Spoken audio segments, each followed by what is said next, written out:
இப்போ திருச்செந்தூர் வழிபாடுல பார்த்தீங்க அப்படின்னா, ஒரு சின்ன குழப்பம் சமீபத்தில இருந்து பார்த்துருக்கேன். நாழி கிணறுல குளிச்சுட்டு, கடற்கரையில குளிச்சுட்டு கோவிலுக்கு போணுமா? இல்ல கடற்கரையில குளிச்சுட்டு, நாழி கிணறுல குளிச்சுட்டு சாமி பார்க்கணும் அப்படின்னு ஒரு குழப்பம் இருக்கு. நீங்க சொல்லுங்க மேம். எது மேம் சரி? முதல்ல கடல்ல நீராடுதல் அப்படிங்கிறது பெஸ்ட்டு. ஆ. அதுக்கப்புறம் தான் நாழி கிணறுல குளிக்கிறது அப்படிங்கிறது செய்வாங்க. நம்ம எங்க போய் இப்ப பார்த்தீங்கன்னா, எல்லாருமே மாசத்துக்கு ஒரு தடவ கடல் நீராடுதல் அப்படிங்கிறது நீராடணும்.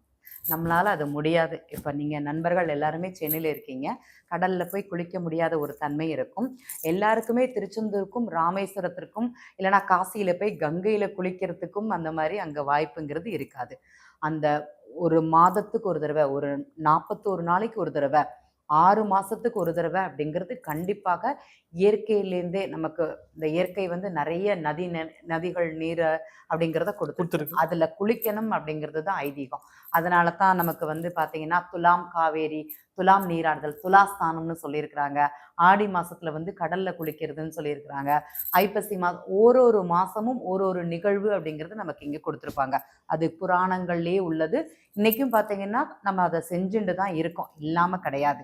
ஆனாலுமே இந்த கடல் நீராடுதல் ரொம்ப ரொம்ப விசேஷம். இந்த செயல செய்யும்போது நம்முடைய கர்ம வினைகள், நம்முடைய நெகட்டிவ்ன்னு சொல்லுவோம் தெரியுமா? அது எல்லாமே அங்க போகுதா அப்படின்னா, அங்க போகுது. நம்முடைய பாசிட்டிவ் வைப்ரேஷன் வந்து நம்ம உடம்புல வருமானா வரும். நீங்க முடிஞ்சா ட்ரை பண்ணி பாருங்க. எனக்கு நெறைய ஒரு டல்னஸ்ஸா இருக்குது. மூளை வேலை பார்க்க மாட்டேங்குது. உடம்பு பார்த்தீங்கன்னா, என்னமோ கண் திருஷ்டியா இருக்குதுன்னு சொல்லுவாங்க. பரிகாரமாக என்ன சொல்லுவோம்னா, ஒரு பிடி உப்ப நம்ம வீட்டு பக்கெட்ல போட்டுட்டு, குளிக்கக்கூடிய நீர்கள்ல போட்டுட்டு, அத எடுத்து குளிங்க.